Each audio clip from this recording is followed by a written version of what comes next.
platform, the steps, the wooden steps will be brought up to the door. The door will open. The astronauts will be greeted by John Stonecipher, head of the NASA recovery team on board, and by Ben James, the senior NASA Public Affairs Administrator on board, Public Affairs Representative on board. Then Captain John Fifield, the commanding officer, will extend his welcome on behalf of the Yorktown. About 3 minutes to the landing, Dellen. Right. We can see the helicopter. That probably is the recovery helicopter, number 66, off to port, about a mile off to port right now. Coming around, came around the bow, is going down the left side of the carrier, heading toward the stern, ready to make its approach. The sailors who formed the cordon have been moved back temporarily from the area on the flight deck, spot 3.5, where the helicopter will settle down onto the deck. They've been moved back down toward the stern of the carrier and over here to the side of the island superstructure. The photo helicopter will be coming down first on the Yorktown's deck. That's right, here's the photo helicopter, number 51, Navy 51. It will put down very close to the bow of the carrier.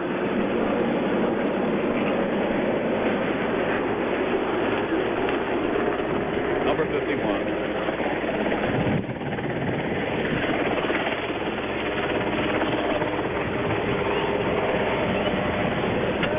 Getting through today? Yes, sir, Captain. How are you? How do you feel? That was Captain Fifield, commanding officer of the carrier Yorktown. He's standing out here now in his tropical white dress uniform with his ribbons and his naval aviator wings. Captain Fifield has had command of the Yorktown less than a year now and will soon be taking it around the Cape.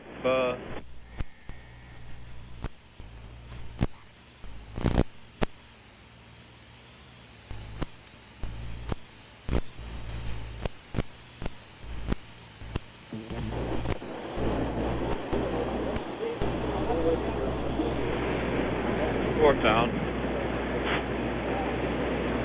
Still waiting on the deck of the Yorktown for the moment when recovery helicopter number 66, piloted by Commander Don Jones, will make its appearance. The photo helicopter has landed. That's number 51.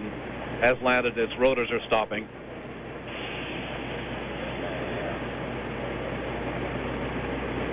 And the great moment is approaching. The flight director is out there in his yellow jersey, standing forward of spot 3.5.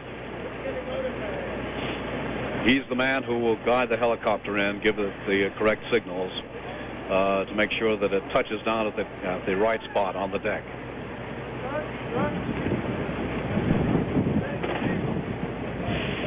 Number 66 is coming in. It's now coming up along the port side, along the left side of the carrier.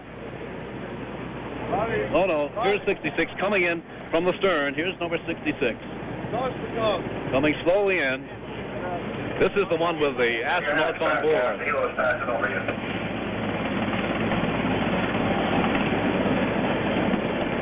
Helicopter number 66 with astronauts Borman, Lovell, and Anders.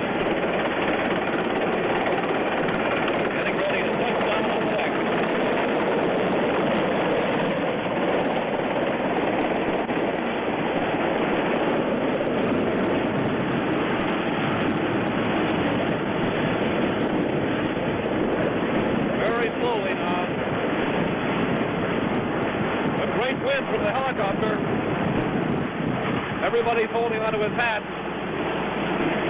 Few hats racing down the deck. Wheels are down.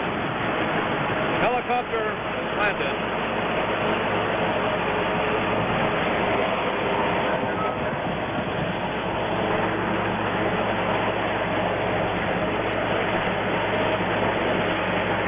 And the deck crew with the chocks, chains, racing out to attach the wheels. that correct spot on the deck. The rotor's still going. Apparently they've decided to dispense with the red carpet. There will be no red carpet. Now the rotors are stopping of number 66. And the word goes out on the loudspeaker system, prepare the formation. That is the cordon, the honor cordon of sailors representing all divisions of the aircraft carrier. They will form a line on either side of the route that the astronauts will take as they walk down the flight deck and head for elevator number 3. The rotors are stopping. The flags are unfurled. The United States, flags of the United States and of the National Space Agency. Out comes the color guard. The stars and stripes first.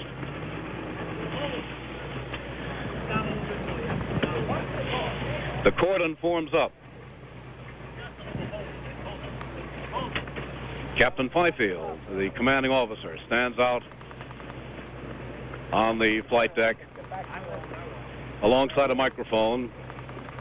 Perhaps the astronauts will say a few words. Now there at last comes the red carpet. At the very last moment, red carpet being unrolled from the steps at the in front of the door to the helicopter, coming back here to the microphone where Captain Fifield is standing. Now out to the door of the helicopter go John Stonecipher and Ben James. Mr. Stonecipher is the chief of the NASA recovery team on board. He slips briefly, shaking hands with one of the astronauts. Here comes astronaut Borman and Lovell and Anders standing on the steps, and a great cheer goes up from the sailors out here on the flight deck. All of them looking in very good condition, needing a shave, of course. Shaking hands with Ben James. There's Captain Lovell shaking hands with Ben James. Walking slowly down the red carpet, accompanied by John Stonecipher and Ben James, the 3 astronauts. Lovell having a very noticeable beard. Frank Borman looks as if he is shaved. All 3 salute. Captain Fifield is at the microphone. On behalf of the entire Yorktown crew, a most hearty welcome aboard and congratulations on a tremendously successful flight. Colonel Borman, would you care to say a few words to the crew? Yes, sir. Thank you. Well, we're just very happy to be here, and we appreciate all your efforts. And I know you had to stay out here over Christmas, and that made it tough. Jim and I always seem to fly in December. We made it home before Christmas in '65, but we can't tell you much how much we really appreciate you being here and how proud it is for us to participate in this event, because thousands of people made this possible, and I guess we're all just part of the group. Thank you very much. Thank you. Captain Fifield presents Yorktown caps to Colonel Borman, Captain Lovell, and Major Anders. Captain Fifield shaking hands with Colonel Borman. Colonel Borman looks as if he's grabbed a quick shave on the way back. At least there's no indication that he needs a shave in the sense that Lovell and Anders do. Walking slowly down the flight deck now, all of them wearing their Yorktown caps. Go ahead. With the scrambled eggs on the front, scrambled eggs, indicating their rank. Colonel Borman of the Air Force, Captain Lovell of the Navy, and in the middle, Major Anders of the Air Force. Walking slowly down the flight deck of the aircraft carrier Yorktown, with Captain Fifield on the left of Captain Lovell. Behind him, Ben James, and over to the right, John Stonecipher, the senior NASA Public Affairs, senior NASA official on board. Over they go to the flight deck, to the number 3 elevator. This very small party, followed by a very large group of sailors, standing on the number 3 elevator, waiting for just the last moment or two before they are taken down to sick bay, to commence their physical examination. But we already know the verdict of that examination. The astronauts are obviously in the very best of condition. There goes the warning klaxon. And down goes elevator number 3 with astronauts Borman, Lovell, and Anders back from space and safe now aboard the aircraft carrier Yorktown. And down there on the hangar deck is Ron Nessen. The elevator has just reached the hangar deck level, and the 3 astronauts are walking through the roped-off area wearing their white coverall uniforms. Borman does seem to be clean-shaven. Cameramen and photographers following them, the Ben James of the Space Agency with them, other space officials. A salute from the Marine Guards. They are now going through a steel doorway or bulkhead on the ship and actually disappearing from view. They go down a very steep metal stairway to the ship's hospital or sick bay and through a door which is going to be locked and guarded this afternoon. For the next 3 or 4 hours, they'll be in the ship's hospital receiving their medical examination. Here are the helicopter pilots.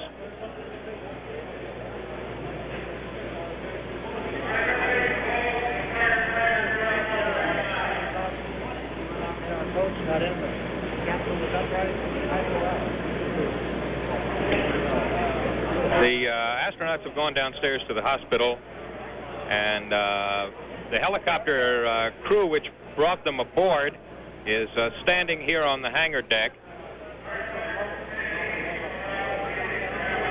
and they'll be telling about how the rescue went.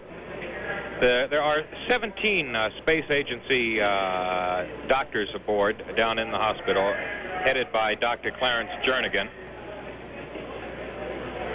First of all, they'll get the astronauts out of their space overalls and take the detection devices off, the ones that kept track of their heartbeat and their breathing during the space flight. The next step will be to have blood drawn from the 3 astronauts to see if they suffered any damage from radiation in space, any damage to their white blood cells. Their heel bones and finger bones will be x-rayed to see if they lost calcium while they were weightless in space. At some point in all of this medical examination, the astronauts are probably going to be interrupted to step outside the sick bay again to take a phone call from President Johnson, which has become a kind of tradition on these space flights. You gonna take that? Down? Then it's back to the examinations again, and they'll go into to the largest room in the sick bay. The sick bay actually is a quiet, cool, rather private place on the ship. Not very many patients down there now. There was one man who had a broken jaw, fell off the flight deck. Another man who had a bruised kidney from a fist fight on board a couple of nights ago.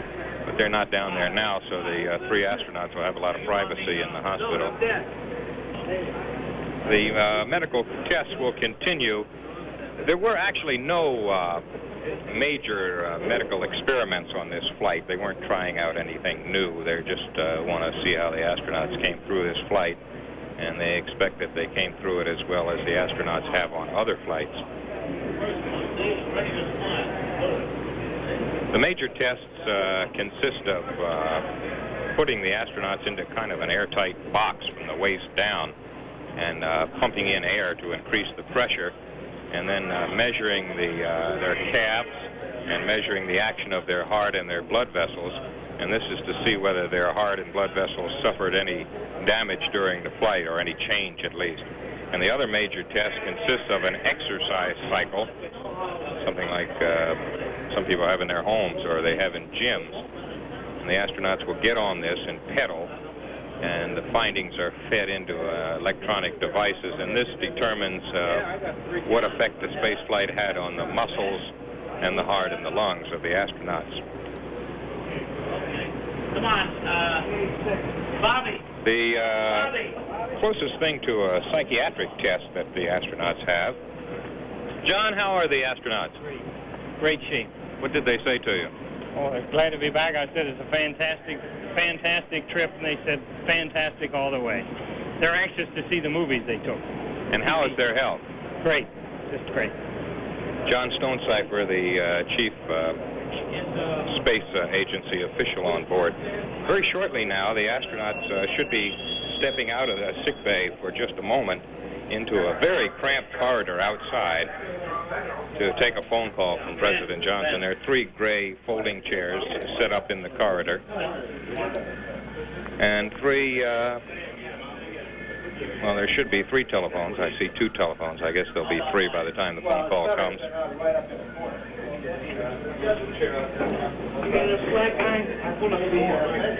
While waiting for the phone call, we can tell you a bit more about the medical examinations that the astronauts are going through. The closest thing to a psychiatric test they'll have is what's called a mental status test. And this is really nothing more than watching the astronauts' reactions and their moods, their attitudes while the medical examination is going on. Space doctors say that they have found no major psychiatric problems among astronauts after previous space flights, and they don't seem to feel that there will be any after this one.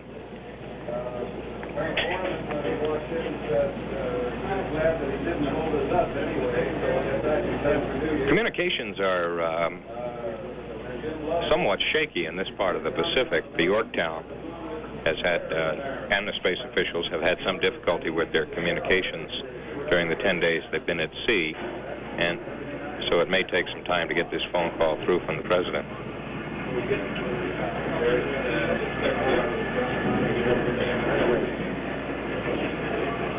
The astronauts, sometime during their medical examination period, will shower, shave, although how Borman shaved, we'll have to ask as soon as we have a chance, because either he has a very light beard or else he shaved sometime during the flight. They had decided that astronauts would not shave in space because the little whiskers might get into some of the delicate equipment and mess it up. Anyhow, we'll have to track that one down later on.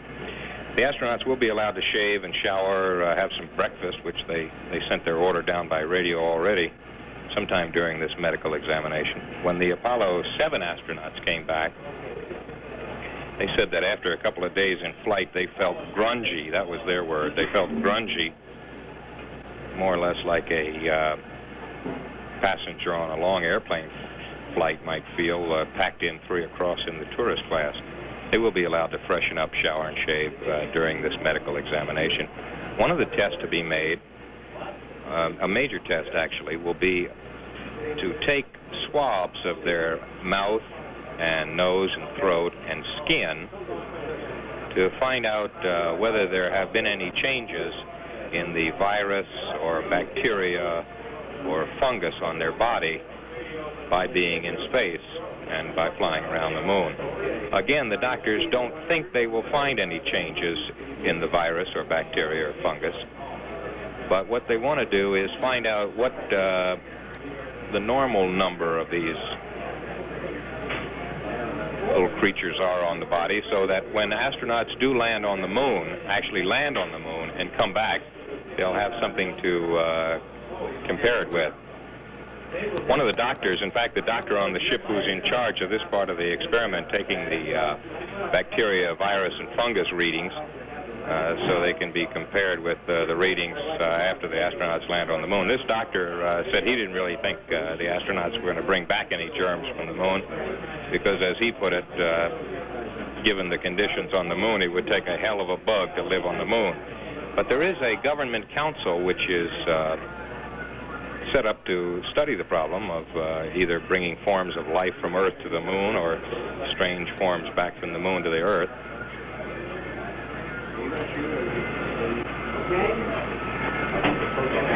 Okay.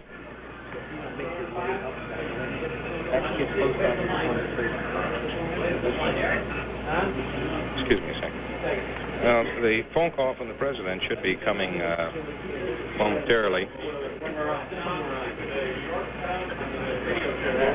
Ron, Yeah. did you ever get on camera upstairs? Not on 07.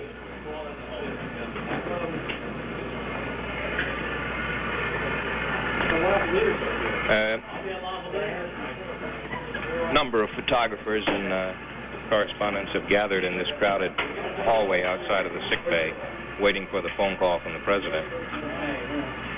The first part of the medical examination really, aside from getting out of the uniform, the long underwear underneath the overalls, taking the sensing devices off, and starting these, drawing the blood and taking the x-ray and so forth. The first part of it really consists of the doctor talking to the men and just asking them how do they feel, did they have any effects and so forth. And the first word that came out from John Stonecipher, the chief space official on board, was that the men felt fine, felt fantastic was their word for it. This sick bay, or ship's hospital, is a quiet and cool place on the ship. It has green walls and green linen. Right now it's decorated for Christmas. Colorful red and blue and gray tile floors. When the astronauts are finished for today with their 3 or 4 hours of medical examinations, they will go up to a special 4-room suite, which is usually used on the ship for the Admiral and his Chief of Staff.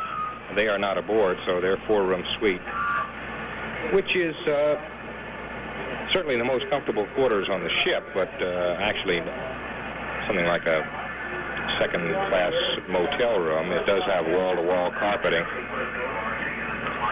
And this is where they will rest and for the rest of the time on the ship. Dallas Townsend,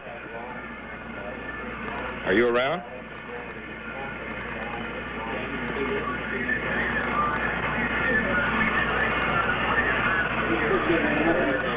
Well, Dallas is around and will be here shortly. We're still waiting for the astronauts to come out of the ship's hospital, sick bay, and take the phone call from President Johnson. Well, we found Dallas Townsend now. Dallas? Yeah, hangar deck all the time. Here I am. And here with me is the crew of the prime recovery helicopter, Recovery 3, which made the pickup. Commander Don Jones of Madison, Wisconsin, and also Lieutenant Commander Carl Frank, Chief Norval Wood, and Chief James Dorsey. Commander Jones, congratulations. Thank you very much, guys. How did the recovery go? It just couldn't have been better. Just couldn't have been better. Absolutely breathtaking sight to come in and illuminate the capsule out there, and it was riding beautifully. Everything seemed to work very well. We had good voice communications with the astronauts all the time. No complications at all? None whatsoever. We even saw it coming down in the chutes, saw it splash, and made our approach check. It was an amazing sight, wasn't it? Oh, it was just really beautiful, really beautiful. I understand, Chief Wood, that you were about the first to make contact with the astronauts. Is that right? Yes, sir. I spotted the parachutes as they deployed or at first light, and followed them right on down, no problem at all. Very good visibility in the area they came down. What sort of voice contact did you have with the spacecraft? I don't really know. I wasn't paying too much attention to UHF. I was primarily on ICS intercom. How soon after the spacecraft hit the water do you think number 3 was on the scene? We were on the scene probably within a minute and a half after they hit the water. Is that about the fastest yet? I don't know. Well, it certainly was the fastest that I've ever seen. It was an amazing performance. We followed it all the way down. Had it in sight almost all the way till right up to splashdown. Did you have a chance to talk to the astronauts on the way back? Not much. I was busy in the after station. They went forward. Well, congratulations, Chief Wood. Thank you. They really did a marvelous job, both the crewmen. They did all the hard work. We just sat up there and kind of watched. Commander Jones, perhaps you can enlighten us on a minor puzzle. How did astronaut Frank Borman get shaved between the time he left the spacecraft and the time he reached the carrier? I'm afraid that'll be a secret for a while. Another one of the marvels of the National Space Administration. Well, congratulations, gentlemen. Conveniences which are provided. Beg pardon? There are certain conveniences that are provided. I suspect that there was a shaving device of some sort involved on recovery number 3, number 66. Well, those are the men who performed a vital role in the recovery of the spacecraft. And up here on the hangar deck, we're still waiting, as you are down below, Ron Nessen, for that telephone call from the President.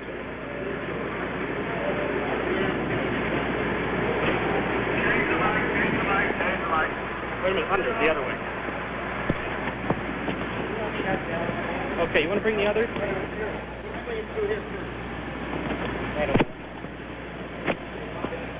Okay, now we go.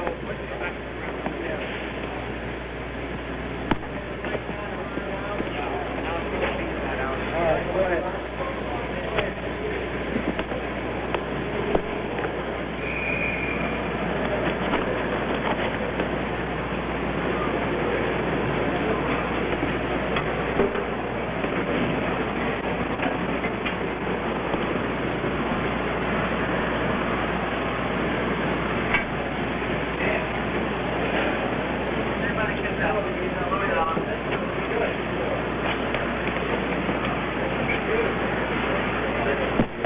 Well, here on the flight deck, here on the hangar deck of the aircraft carrier Yorktown, we're still standing by. We've just been chatting with the crew of recovery number 3, and we've been waiting for word on the call from President Johnson at the White House.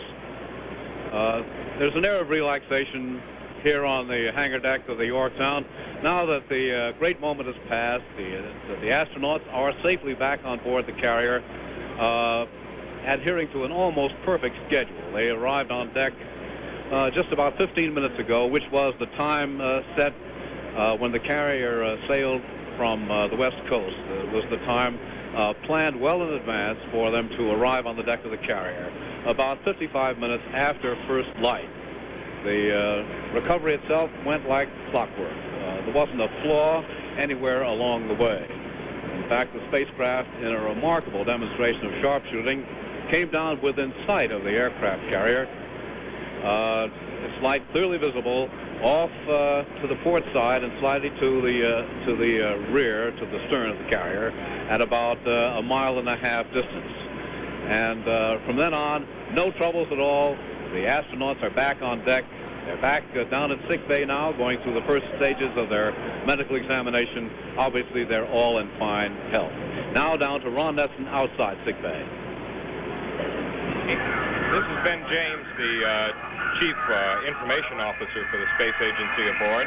Ben, you've just been in the hospital. How are they? They're fine. Dr. Jernigan says they look to be in good shape, and everything. They're now starting off. They've just gone into their different phases of medical. They're beginning that, and sometime soon they'll have breakfast. We're expecting the presidential phone call in about 10 minutes now. Morning, when things looked good, was to call your boss, Dr. Payne, and Jim Webb, and to congratulate them, and then to call your wives in Houston and to express our gratitude to them for providing the strength and the inspiration to you men that would permit you to accomplish this great feat. But we know that all the engineering marvels in the world could not take away one whit of our excitement and admiration for the three of you that were out there in the vastness of space. If I could have exchanged thoughts with you, I was going to ask you whether it felt better coming down or going up, and to have you tell me some of your experiences, because you've seen what man has really never seen before. You've taken all of us, all over the world into a new era. And my thoughts this morning went back to more than 10 years ago in the Pedernales Valley when we saw Sputnik racing through the skies, and we realized that America had a big job ahead of it. It gave me so much pleasure to know that you men have done a large part of that job. So we rejoice that you're well, and we send you congratulations from all of your fellow countrymen and from all peace-loving people in the world. Well done.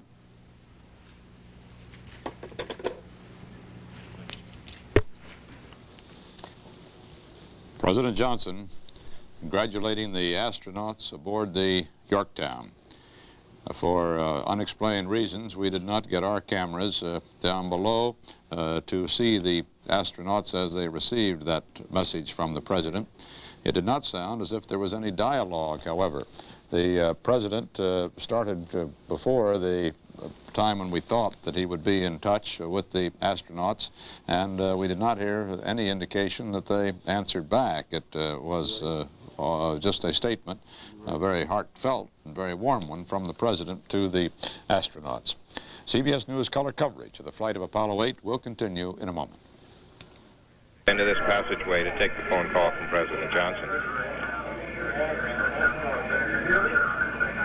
Frank Borman apparently wanted to look spiffy for his arrival, and during the very brief helicopter flight from the capsule to the aircraft carrier, he shaved, or at least that's what the space agency would have us believe.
See if we can track it as long as they track the rocket when it went up.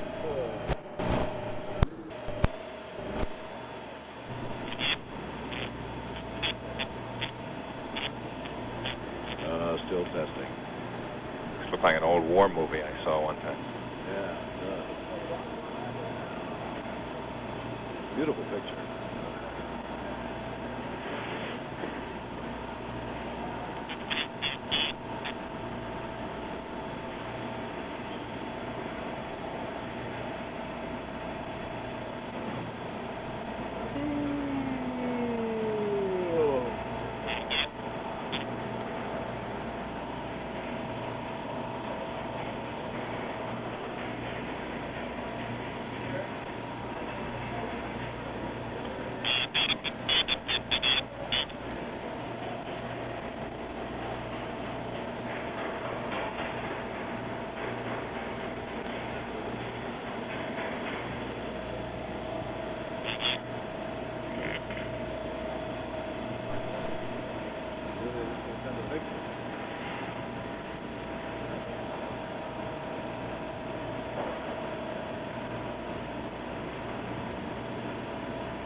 This is Ron Nesson with Dallas Townsend aboard the aircraft carrier Yorktown in the Pacific.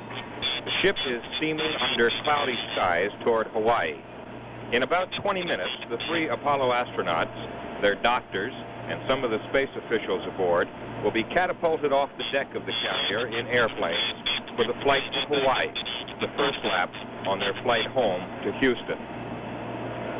One of the planes carrying space officials already has taken off from the deck.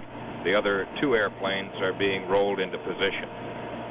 Right now, the astronauts are winding up a brunch with the ship's chief petty officers, who have a reputation for eating better than anybody else aboard. And the menu for the breakfast or brunch was big. They had their choice of tenderloin steak, eggs, any way they wanted them, French fried potatoes, hot cakes, bacon, ham, or sausage, prunes, assorted salads, sweet rolls, and coffee. Before that, the astronauts had a final medical examination, a 3-hour medical examination, and still the doctors say they see no sign that the astronauts suffered any ill effects from their flight around the moon. The astronauts got a good night's sleep. They went to bed about 9 o'clock here on shipboard. Lovell was the first up. He got up at 5 o'clock. He said he couldn't sleep anymore. The other 2, Borman and Anders, slept until about 6 o'clock, and Colonel Borman said he slept like a log. Last night they had dinner with the officers, a candlelight dinner, and then a cake-cutting ceremony with the enlisted men, and we'll have more about that later. The flight from the deck of the Yorktown to Hawaii will take about 2.5 hours in airplanes called COD planes, standing for Carrier Onboard Delivery. Normally they're used to take mail back and forth from the aircraft carrier to the shore and to ferry passengers back and forth from the ship to the shore. When they arrive in Honolulu, it will be the first time they have stepped on land in more than a week, of course. Waiting at Hickam Air Force Base to greet them will be the governor of Hawaii, Governor Burns, the state's 2 senators, Fung and Inoue, the mayor of Honolulu, a lot of generals, admirals, and other dignitaries. Being that it's Hawaii, they will be draped in the traditional floral leis, and there will be a lot of people at Hickam to greet them. This will be the first of what will certainly be many ceremonies of acclamation and welcome for these latest heroes of the space age. This will be Major Anders, or now Lieutenant Colonel Anders. He was promoted 1 rank after his flight around the moon and back. This will be his first catapult off the deck of an aircraft carrier. But for a man who has been launched in a rocket and flown around the moon and back, this should hold no fears.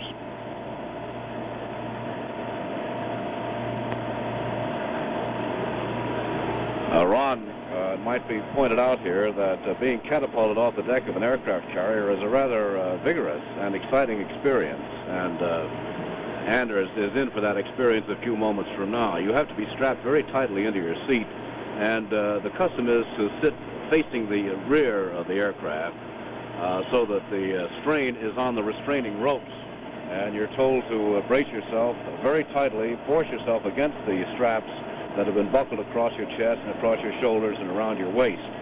And the hydraulic catapult hurls the aircraft off the deck of the carrier from a standing start to about 100 miles an hour in approximately 1.5 seconds.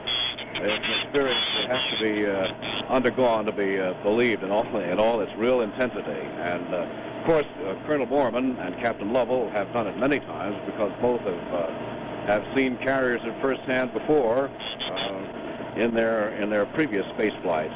For Anders, the rookie astronaut, who has now gone 147 hours in space, this will be his first catapult off the deck of a carrier, and it will be coming up in about 14 minutes from now. On the flight deck at the moment, the flight deck crew is preparing the 2 airplanes to fly off the astronauts, their doctors, and space officials. The flight deck crew wears different colored jerseys, and each color designates a special job during the launching and recovery of airplanes. Red, yellow, purple, green, blue, and so forth.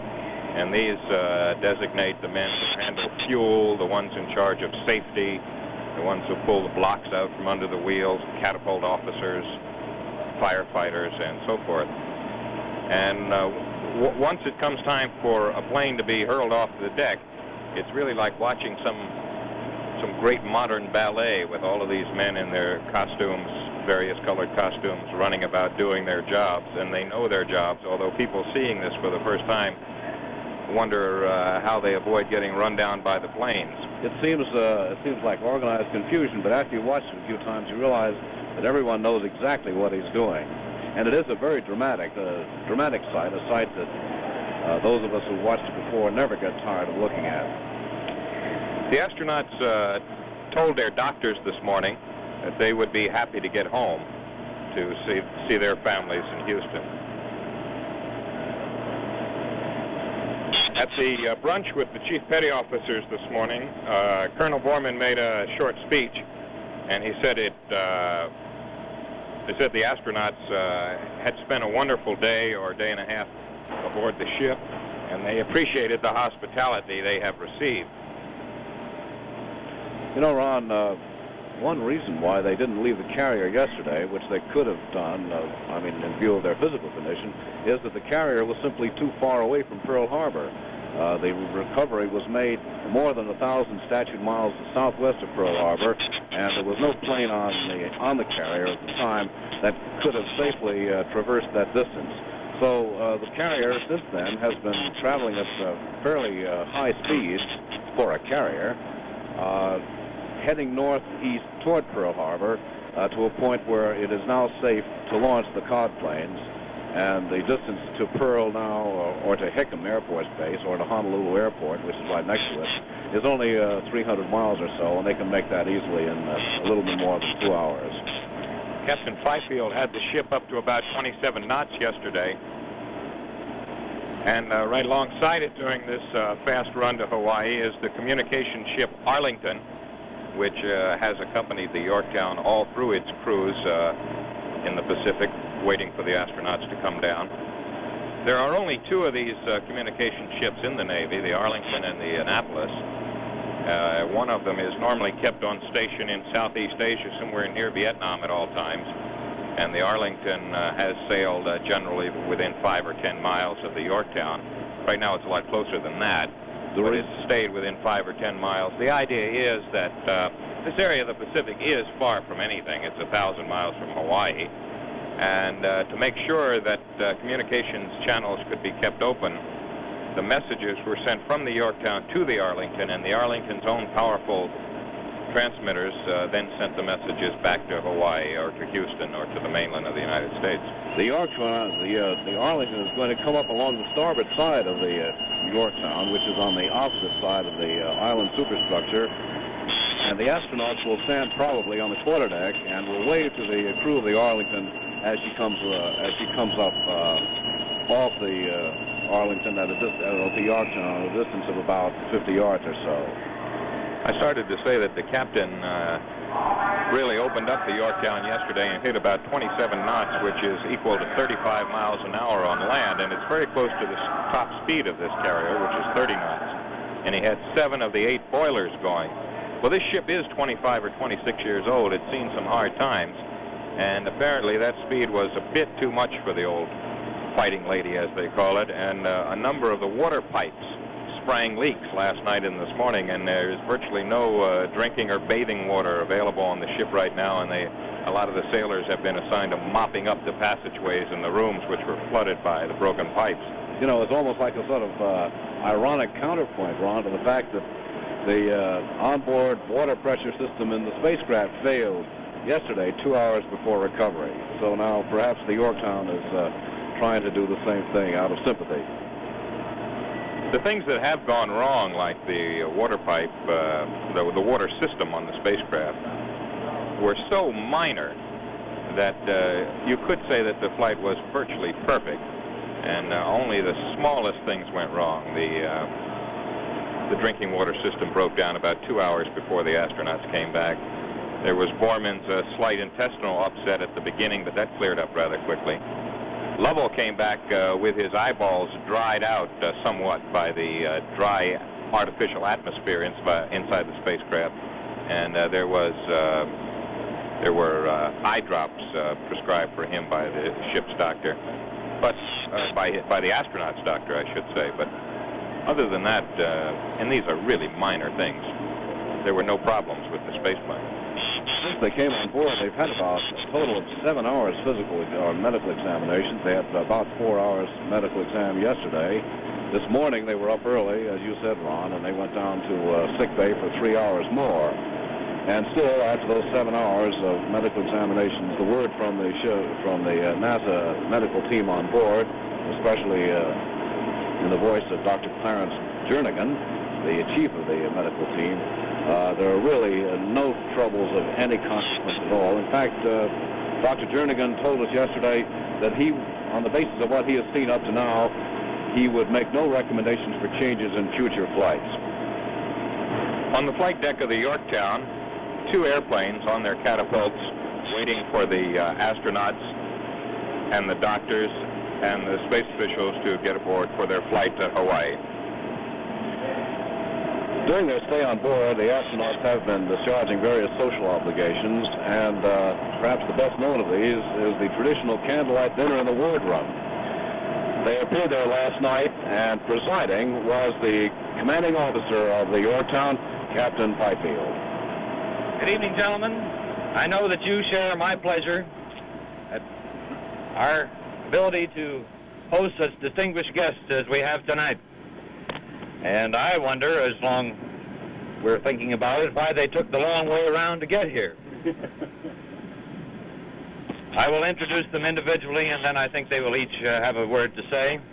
First of all, at the end of the table, Colonel Frank Borman, the cleanest shaven astronaut of them all, although his compatriots will indicate that he doesn't have to shave anyways.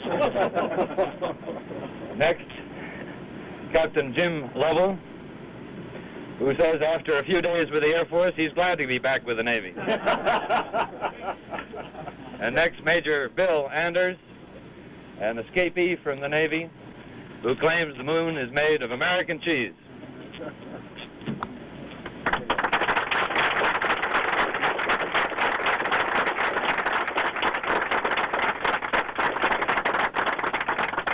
Thank you very much.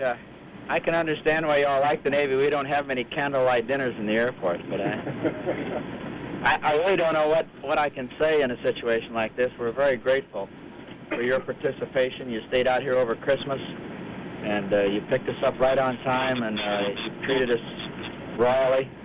I guess the most effective words are just plain thank you, and I appreciate all your contribution. Really, a lot of the attention gets focused on the flight crew, but there's a great vast reservoir of people that support us, and I guess we all did this, and we appreciate your help very much. Thank you.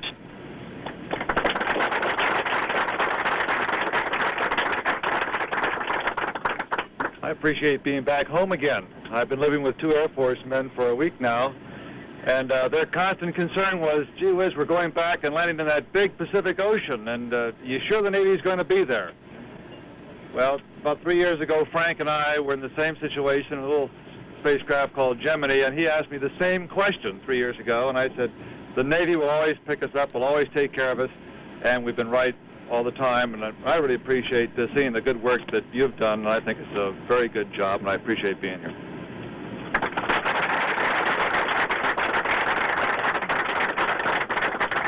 I'd like to correct one thing. I wasn't worried about landing here near the ship. I was just worried about hitting any ocean.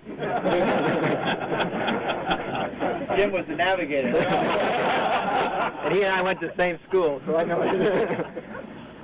I'd just like to reiterate what Frank was saying, is that the recovery forces, in our opinion, are as important a link in the Apollo program as the flight crews, and we just want to thank you all for a job well done.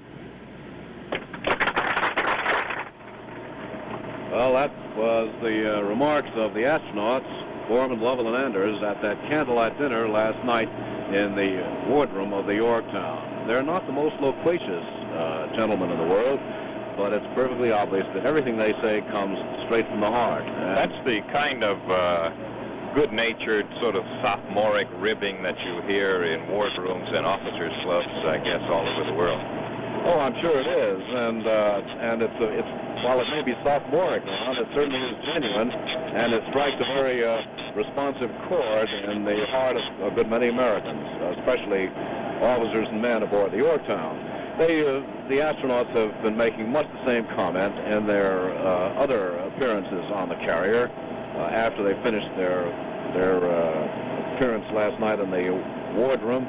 They came up to the hangar deck, and there was a ceremony here in which they said very much the same thing and told the men of the Yorktown how much they appreciated the fine job they had done in connection with the recovery.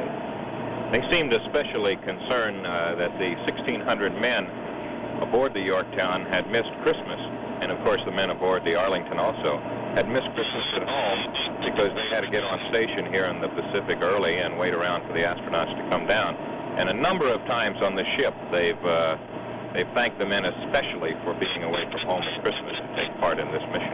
In fact, it seems to have been very much on their minds. They sounded almost apologetic at a couple of points that they had been responsible for depriving so many men of Christmas with their homes, with their loved ones at home.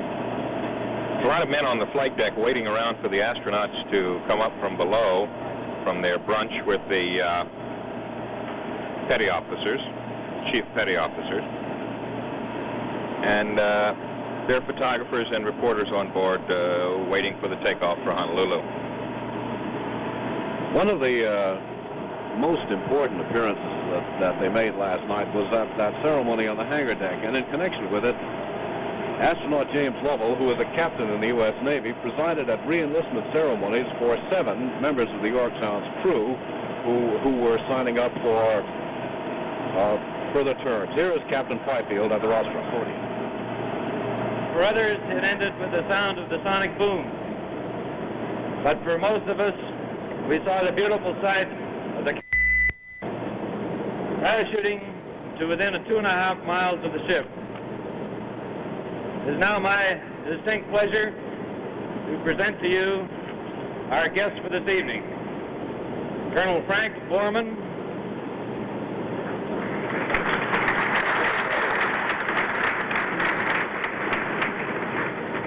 Captain James Lovell,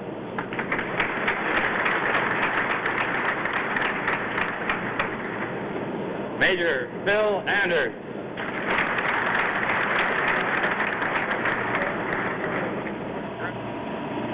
Well, that was just a portion of what happened last night on the hangar deck of the Yorktown.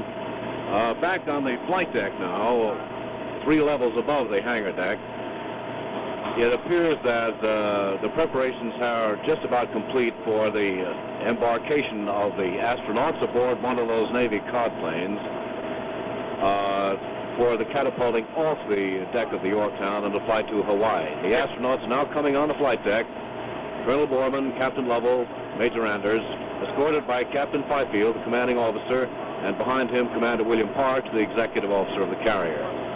They have on those blue flight coveralls that they've worn almost since they finished their medical examinations yesterday. That's been their dress aboard the ship. They are being surrounded by photographers, both professional and crew members who have every sort of camera to record that the astronauts were on their ship and that they were taking part in this historic ceremony.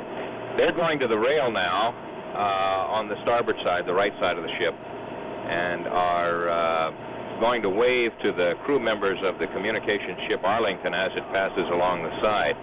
The crewmen on the Arlington have been somewhat isolated through all this. The ship is not as big and doesn't have all the comforts that the aircraft carrier does. There have been some television tapes made on the Yorktown and sent over to the Arlington to make life a little more pleasant, and now they'll get a chance to see the 3 astronauts who came down and were kept in touch during the final part of their flight, partly by the communications efforts of the ship Arlington. The Arlington is a converted aircraft carrier herself, and she can still accommodate helicopters on deck, but no fixed-wing aircraft because a large part of the deck has been given over to those large communications masts which are quite visible when the Arlington is in close range. For the most part, during this cruise, the Arlington has been hovering on the horizon. Yesterday, while we were making almost full speed for Pearl Harbor, the Arlington was about 10 miles off the port bow, just barely visible under cloudy skies, and keeping right up with us. She also can make good time when she boards it on. And yesterday was the first time that the aircraft carrier has approached anything like full speed. For the most part, during the past week, we've just been sailing slowly around here in the center of the Pacific, far from any sort of land, simply waiting for Apollo 7, Apollo 8 to come aboard. Now they're saluting the Arlington. The Arlington is rendering military honors as she passes, and attention on deck as the Arlington, we can't see her right now, but she is undoubtedly off the starboard bow. We saw the astronauts saluting just a moment ago. Customary when another ship of the Navy comes alongside, the order is passed on the loudspeaker system, attention on deck, and salute. And the astronauts did salute, since all of them are officers of the United States Armed Forces. All of them are wearing military caps provided by Captain Fifield with scrambled eggs on the visors. Although they themselves, while officers of the armed forces, are not in active military status at the moment. Their official status is on leave, I think, or on temporary assignment to the National Space Agency. 2 helicopters are circling the Arlington and the Yorktown, partly for ceremonial reasons and partly for operational reasons. Whenever an aircraft carrier launches planes from its catapult, helicopters fly around the area just in case anything goes wrong and they have to rush in and pick up the passengers if the plane goes in the drink. The Yorktown has maintained the sort of strict military protocol that the Navy likes so much. They've had all the piping aboards and all the correct dress uniforms and various ceremonies. But this morning, protocol broke down just a bit when one man stepped out of his cabin and bumped squarely into Captain Lovell, who was rushing down the passageway in his pajama bottoms. One small episode yesterday that got kind of lost in all the excitement of the recovery. After the Frogmen had safely gotten the astronauts up and away and had safely moved the capsule next to the ship and seen it hoisted aboard, they followed their routine by swimming back behind the ship and waiting to be picked up. And the next thing they knew, there was a shark of about 8 or 10 feet. Every time the story is told, the shark gets bigger, but right now it's about 10 feet, was in their area. So the helicopter moved in very quickly and dropped its basket, which is supposed to carry 2 men, and all 3 dived into it. And I don't know who lost the toss, but one man dropped out. The other 2 were hoisted up, and then the basket came back for the 3rd frogman. They were not harmed by the shark, but there was one there.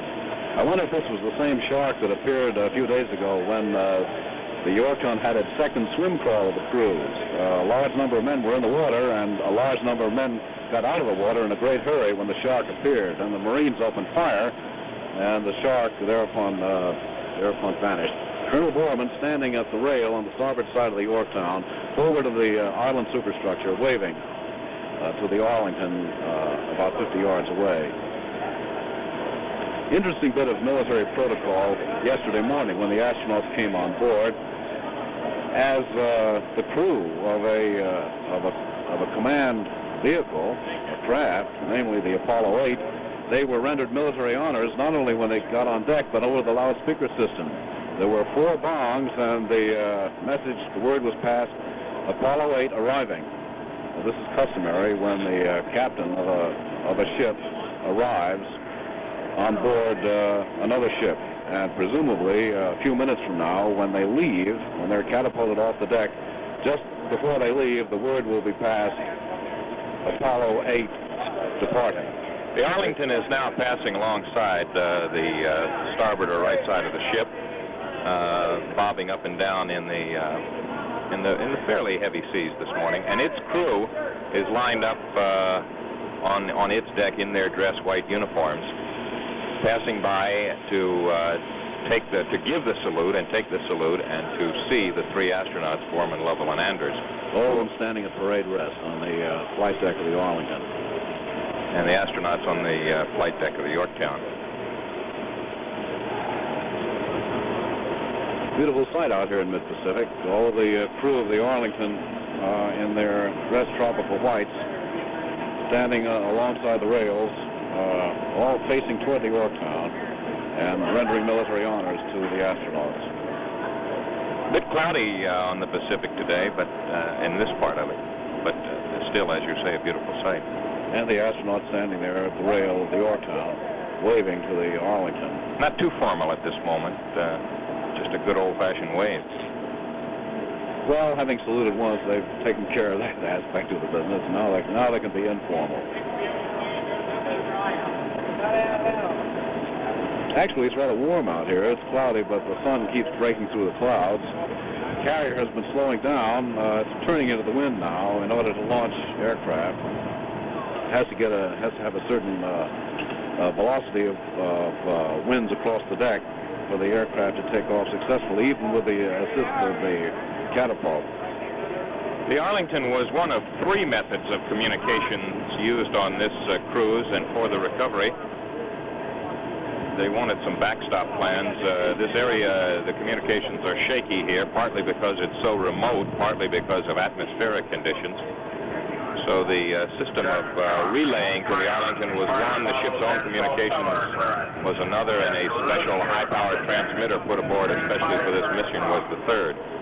The astronauts now leave the rail where they've waved to the communications ship Arlington and its crew, and are now some final handshakes with various people on the ship and space officials who have been involved in the pickup. Final handshakes, and then aboard the COD plane for the flight to Hawaii. Accompanying them on that number one COD plane will be Ben James, who's the chief NASA public affairs officer on board, Dr. Clarence Jernigan, chief of the NASA medical team on board, two NASA photographers, Otis Imboden and Noah Lamar, and Dr. Charles LaPinta, a flight surgeon. All of them have been very closely involved in the NASA recovery operation of Apollo 8. There will then be a second COD flight, which will contain a number of other NASA representatives. Including a artist who was hired on to paint pictures of what the recovery looked like. Yes, one of two artists. He is Nick Soloviev. The men in charge who have been given the assignment of getting the astronauts safely back to the beach, as they call it in the Navy, to Hawaii. The crew of the COD plane, the officer in charge is Lieutenant Commander Al Miller. There are two co-pilots, Lieutenant Stephen Collins and Lieutenant Junior Grade Bill Bears, and two crew members, Airman Clarence Atkinson and Airman Craig Ulrich, and they are the ones who will fly this plane from the carrier, taking the astronauts back to dry land for the first time in a week. Well, we're going to recapitulate briefly now and go back to what happened last night in the wardroom, where all three of the astronauts appeared before the ship's officers at a candlelight dinner, which included large amounts of roast beef, and all of them made brief speeches. They sat at the head table, surrounded by the senior officers of the Yorktown, flanked by Captain Fifield, commanding officer, and Commander William Parks, the executive officer, the weapons officer, the ship's chaplain, Commander Beltman, and various other members of the senior officers of the Yorktown. And it was one of those traditional ceremonies that have marked all of the recoveries, or almost all the recoveries, of astronauts following their space flights. And that was followed by another traditional ceremony, as we said a moment ago, the appearance on the hangar deck before most of the ship's crew, the re-enlistment ceremony presided over by Captain Lovell, and then the cutting of a gigantic cake, 7 feet long, 3 feet wide, 14 layers deep, of which the crew partook in generous measure after the astronauts themselves had gone back up to their quarters for a good night's sleep. Last night I passed the table on the hangar deck where the cake had been, and there was nothing but ruins. Well, yes, indeed. Well, it's the atmosphere in the wardroom last night was a bit more formal than that. And and actually, this was Captain Lovell, who was an officer of the U.S. Navy, well performed the re-enlistment ceremony. Held in front of a huge American flag on a platform on the hangar deck of the Yorktown. It pleases me to officiate at this re-enlistment ceremony aboard the USS Yorktown. Standing before me, I see a bosun's mate, 3 engineers, 2 aviation ratings, and a radioman. This is a good cross-section of the ship, and each ship needs all ratings to operate as a team. The Fighting Lady proved once again today that she is indeed operated by a well-coordinated team. It gives me great pleasure to administer the enlistment oath to these men who are re-enlisting for a total of 38 years, more service to their country. Colonel Borman and Lieutenant Colonel Anders join me in asking that this ceremony represent our esteem for the Apollo 8 team throughout the world.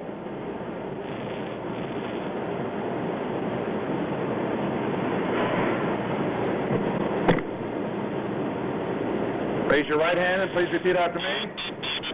I, please state your full name. Do hereby acknowledge. To have voluntarily enlisted. Under the conditions prescribed by law. This 27th day of December, 1968. In the U.S. Navy for a period of 4 or 6 years as applicable. In the U.S. Navy for a period of 4 years. Unless sooner discharged by proper authority. Unless sooner discharged by proper authority.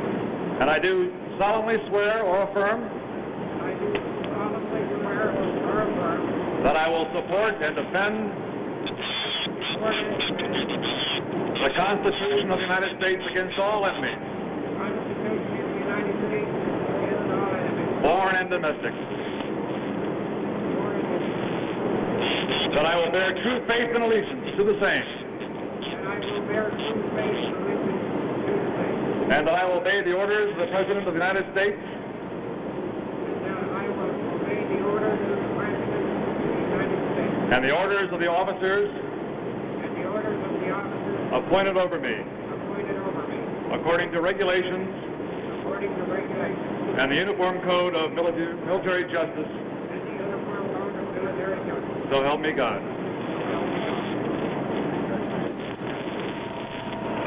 That was Captain Lovell presiding at re-enlistment ceremonies last night on the hangar deck of the Yorktown. Now, Captain Lovell, Colonel Borman, and Major Anders, soon to be Lieutenant Colonel Anders, because of his successful space flight, are on board a Navy cod flight, and very soon now they will be catapulting off the deck of the Yorktown by means of the hydraulic catapult, and will be on their way to Pearl Harbor. We understand that within 3 minutes, the plane carrying the 3 astronauts, Ben James, Dr. Clarence Jernigan, and Dr. Charles LaPinta, and 2 NASA photographers will be on its way to Pearl Harbor, to be followed immediately afterward by another Navy plane containing other NASA representatives. The plane is on the forward part of the flight deck, forward of the island superstructure. The communication ship Arlington has drawn off slightly, is now about a half mile off the starboard side of the carrier. The number 1 cod flight is lined up on the catapult, and very soon now it will be launched directly forward off the flight deck and heading northeast for Pearl and Hickam. The Yorktown still has one more job on this space mission after the astronauts and the space officials leave, and that is to return to Pearl Harbor tomorrow morning with the space capsule and unload it to an airplane which will fly it back to the factory in California where it was made for further inspection. Very detailed work has already been done on that spacecraft in the hangar deck of the Yorktown. Some of the technicians have been spending many hours on it ever since it was brought on board yesterday morning, disassembling various parts of it and removing critical equipment such as cameras, recording devices, and so forth.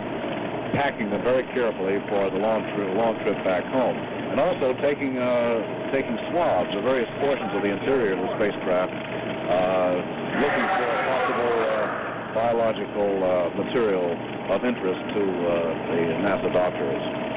The two-engine airplane is warming up. It's hooked into the catapult, and when the engines show the proper readings and all is clear, they will be launched by a steam catapult off the forward end of the deck of the Yorktown, and the astronauts will be on their way back to Hawaii. The engines being raced now to make sure they're all right.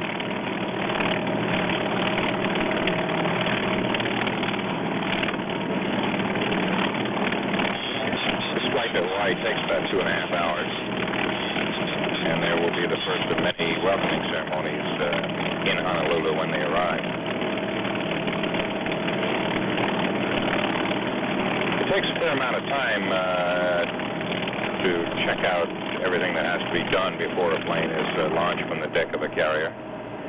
Difficult operation. I've seen it several times and still don't believe it. Yes, and a lot of people have to be very closely involved in the operation, including primary flight, the bridge of the carrier, all the flight deck crew, flight operations, the weatherman, of course, and all of the men, for example, the catapult men who will be standing alongside the flight deck. They stand on a little platform just below the level of the flight deck so that their head and shoulders are above it, and they're in contact with the flight director who stands on the deck, and he's the man who actually signals the pilot to turn up his motors, and finally, in a very dramatic gesture, he points forward and down toward the deck, and almost in a matter of seconds afterward, off goes the plane. You know, a little last minute work being done around it. I think they're taking the chocks out from under the wheels now. You can't hear anything on the flight deck of a carrier when planes are warming up, and so the flight deck crews have a very elaborate system of hand signals and at night flashlight signals, which they use in this, what really looks like a ballet of colorful costumes on the deck. Well, with those colored lights at night, it looks especially like almost like a theatrical performance back home. One of the officers now giving the signal for the plane to be put in its final position and the catapult hooked on.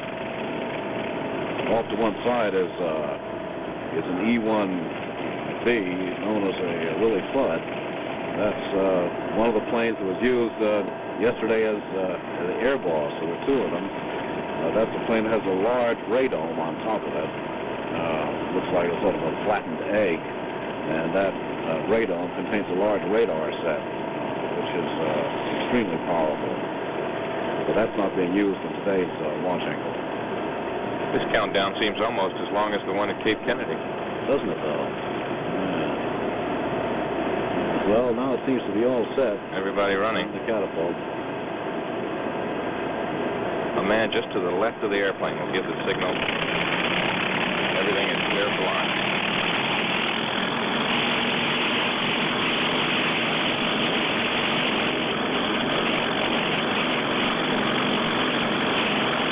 Flight director pointing, and the plane should be departing instantly. And there it goes. There it goes, off the forward deck of the Yorktown, heading north into the cloudy Pacific sky toward Honolulu. And a big welcome for astronauts Frank Borman, James Lovell, and William Anders. A greeting by Governor Burns of Hawaii, Senators Pong and Inouye, the Mayor of Honolulu, Mayor Blaisdell, high-ranking admirals and generals. Official reception.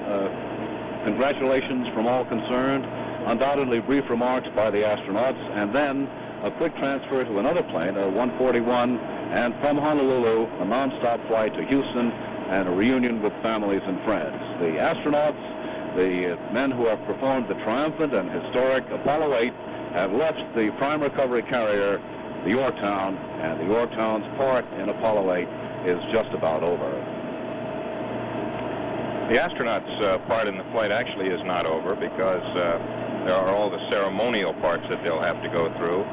Their cot plane now gaining altitude, heading for Hawaii for the first ceremony, and there'll be many others. But once back in Houston, they will go through debriefing, which means that they will sit for many long hours and talk into a tape recorder and answer questions and virtually relive moment by moment their flight.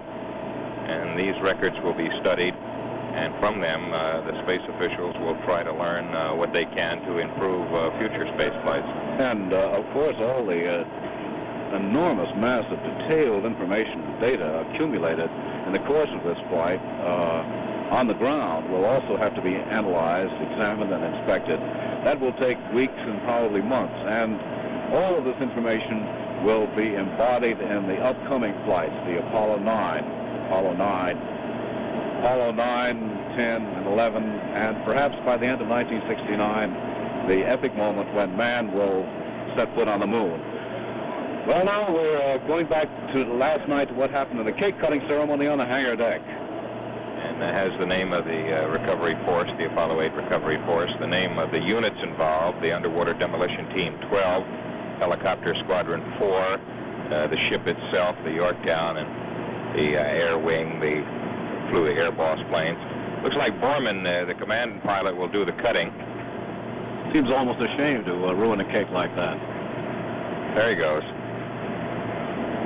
Try to get a... The whole cake weighs 550 pounds, I believe. Or it does now. About half an hour from now, it probably will weigh considerably less.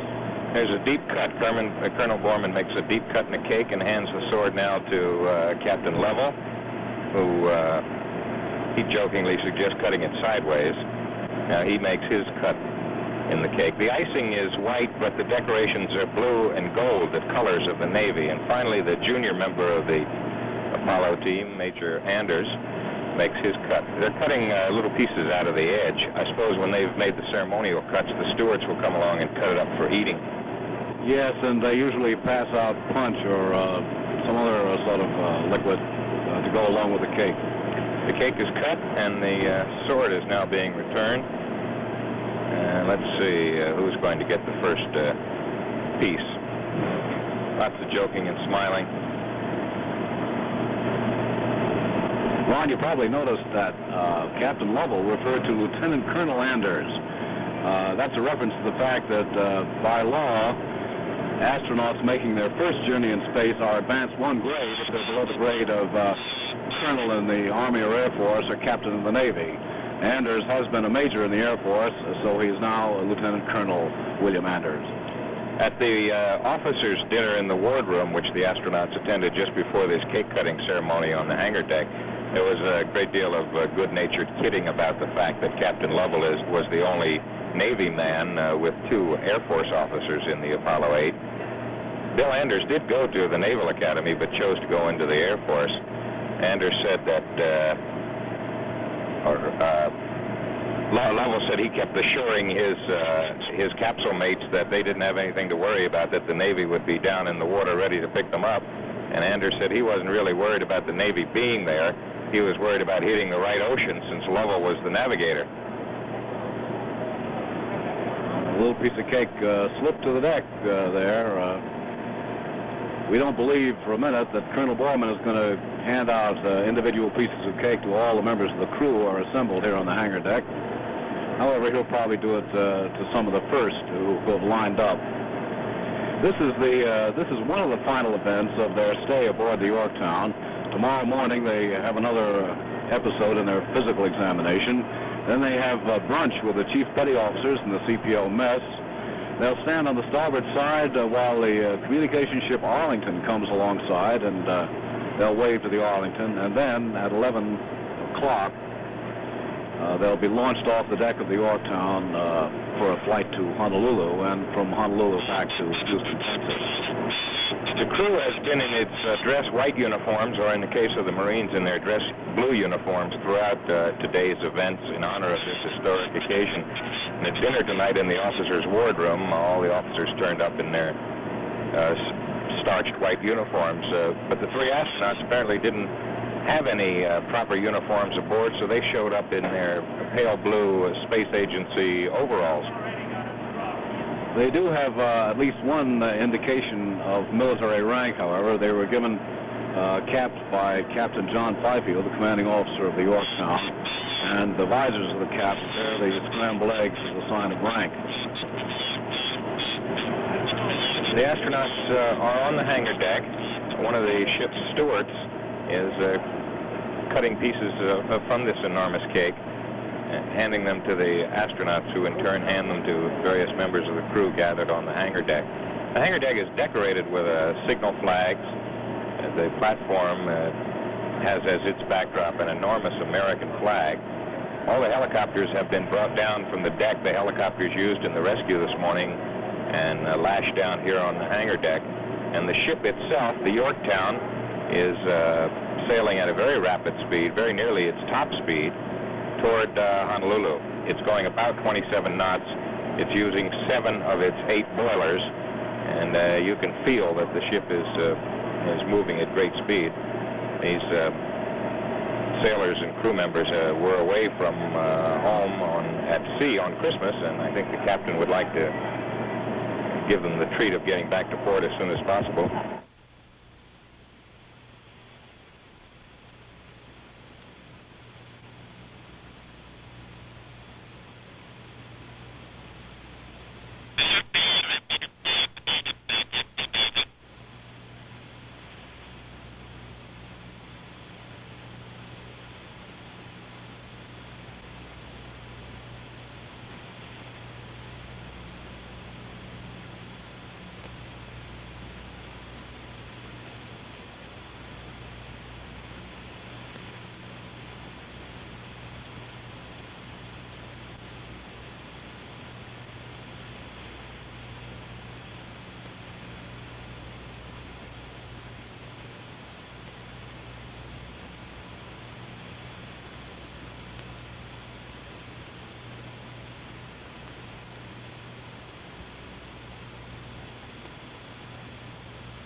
This is a CBS News special report. Hawaii greets the Apollo astronauts. Brought to you by Western Electric, manufacturing and supply unit of the Bell System, as part of their continuing coverage of important news events. Reporting to you from CBS News headquarters in New York, correspondent Steve Rowan. Good evening. The Apollo 8 astronauts, suffering nothing worse than the loss of a few pounds and the dry eyeballs Jim Lovell complained of and for which he's been given some eye drops, are en route home at this hour. That journey actually began yesterday, almost the minute they and their blackened spacecraft were aboard the carrier Yorktown. The ship, making all the speed it could, about 35 miles an hour, steamed north from the recovery zone for some 15 hours. Frank Borman, Jim Lovell, and Bill Anders spent about 7 hours of that time being examined by space agency doctors, who indicated that the men were as physically fit as if they'd done nothing but take a brisk walk around the block instead of an extended trip around the moon. The astronauts had dinner in the wardroom, cutting the traditional cake. Lovell, a Navy captain, presided at re-enlistment ceremonies for several of the men who serve in Yorktown. This morning it was breakfast with the chief petty officers, who boast of having the best food aboard. And then, in an 8-passenger, twin-engine Navy COD plane, the three were catapulted off the deck for the final few hundred miles to Hickam Air Force Base near Honolulu. We'll show you highlights of that brief but exciting visit to Hawaii after this message.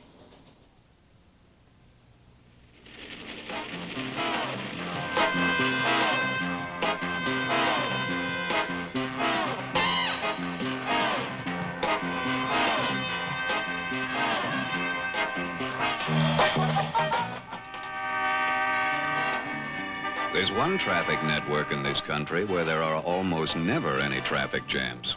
The Bell Telephone Network, with equipment made and supplied by Western Electric. Oh, the Bell System network has traffic problems, too, like over 300 million phone calls a day. But there are millions of routes to choose from, and there's switching equipment to get you through. I'm glad I got through so fast. I'll never make that plane. You wouldn't believe this traffic, bumper to bumper. Western Electric. We make Bell telephones. We also make equipment for the network that keeps your phone calls from getting stuck in traffic. Western Electric, manufacturing and supply unit of the Bell system. It was a warm afternoon at Hickam Air Force Base in Hawaii, and the crowd of perhaps 7,000 on hand to greet astronauts Frank Borman, Jim Lovell, and Bill Anders was a colorful one. Also on hand was CBS News correspondent Bill Stout. So after 6 days and more than 500,000 miles at speeds and distances no man ever before has even approached, the three astronauts make perhaps the most important leg of their journey homeward in this old, slow, and noisy propeller-driven aircraft called the COD, for Carrier Onboard Delivery. The COD that took them back from the carrier Yorktown, which fished them out of the Pacific yesterday. At the door, in the orange shirt, Deke Slayton. He's shaking hands now with Frank Borman, the commander of Apollo 8.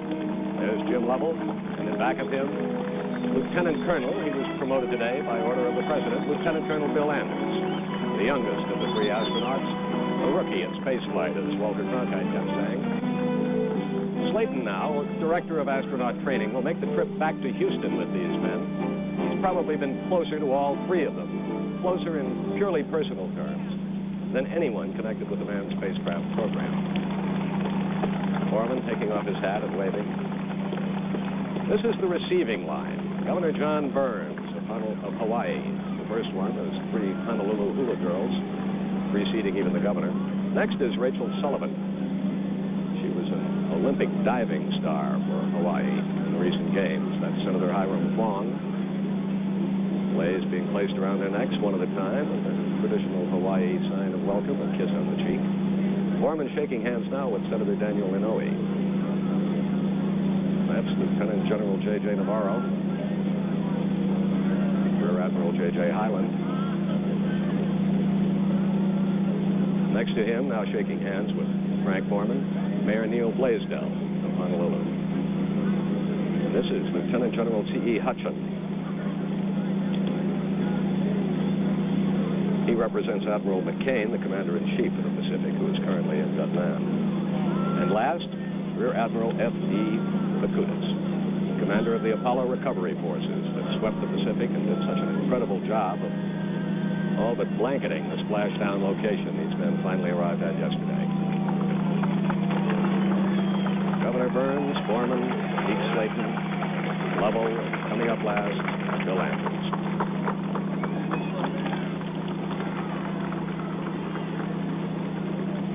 Ladies and gentlemen, it's my pleasure to introduce His Excellency John A. Burns, Governor of Hawaii. Thank you very much, Deke Slayton. Senator Fong, Senator Inouye, distinguished ladies and gentlemen, my fellow citizens. Each of us here today has a rare opportunity to share in what is certain to rank as one of the proudest moments in Hawaii's history. We are indeed honored to welcome and to extend our warmest aloha to our three space pioneers as they step on Hawaiian soil in making their first contact with solid Earth since following their historic journey to the moon. Needless to say, the entire world stands in admiration over their breathtaking achievement. What they have done is a tribute to all who have contributed to our society's store of scientific and technological knowledge, as well as to the personal talents, abilities, and courage of the Apollo 8 crew. Their achievement, too, is a tribute to the human spirit, which has driven man to ever greater heights of achievements and to fresh frontiers of conquest. The Apollo 8 mission is an inspiration to each of us. Its success once again proves there is no limit to man's accomplishments, only to our imagination and to our vision. But this is a moment for each of the three astronauts who comprise the Apollo 8 crew.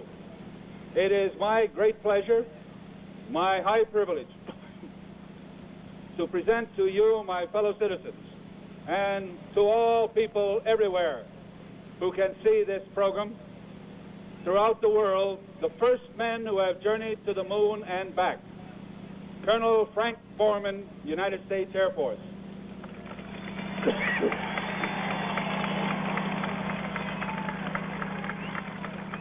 Captain, United States Navy, James A. Lovell, Jr.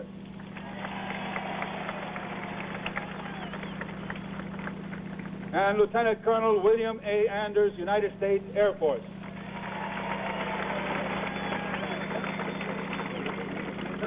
As of today. And now, Colonel Frank Borman. Thank you very much, Governor Burns.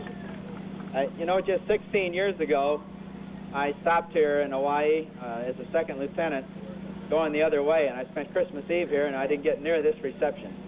But I must say that even then the people were warm and friendly, as I'm sure they am today. I'm only sorry that we can't spend more than the 20 or 30 minutes that we have here before we have to leave on our way back to Houston. And on behalf of all the thousands of people that really contributed to and participated in and made our flight possible, I'd like to thank all of you for being here today. And all I can say is I hope we can come back and visit you again soon. Thank you. Colonel James Lovell. Captain James Lovell. I'm the only one of the Navy contingent among our crew, and I had to tell them what a wonderful place Hawaii was to be on a tour of duty here. Talking from the Navy point of view, I'm also glad to be part of the crew. We enjoyed our trip. We hope we contributed a lot towards our space program. It's a good program, but again, it's the people that are behind it that really make it count. And we appreciate our trip, and we appreciate your help and cooperation in making it possible. And Colonel Anders. I again would like to thank all of you for being here and welcome us today. I'd just like to say that I was proud to be a part of something I think our country and the whole world can be proud of. And I want to thank you, the American people, for helping make it possible. Thank you.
Thank you very much, ladies and gentlemen, for coming out. We really appreciate it.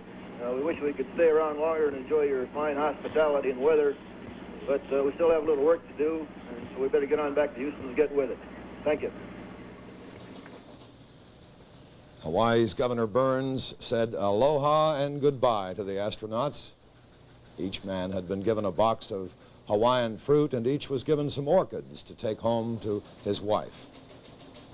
That trip in a C-141, which is a military cargo jet that travels almost as fast as a commercial passenger airliner, will take about 7 hours, putting the astronauts on the ground at Ellington Air Force Base near Houston at about 2 a.m. Central Standard Time, perhaps a little earlier if the pilot catches a strong enough tailwind.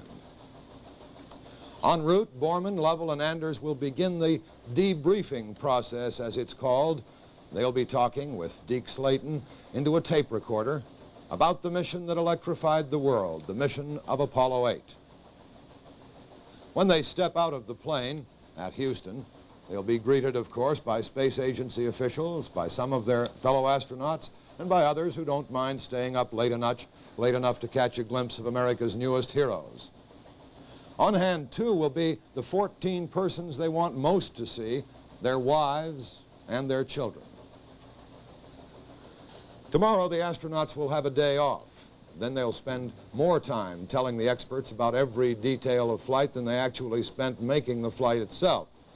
Perhaps then it will be all over for Borman, Lovell, and Anders. Perhaps they'll become elder statesmen of the space age, destined never to fly again, assigned to the mundane task of assisting others in preparations for manned landing flights, lunar landing flights. I'm sorry, you're going to have to pick it up, go back and pick it up. You came back to me on camera at a place where you told me you were not going to come back to me on camera. And I am all off.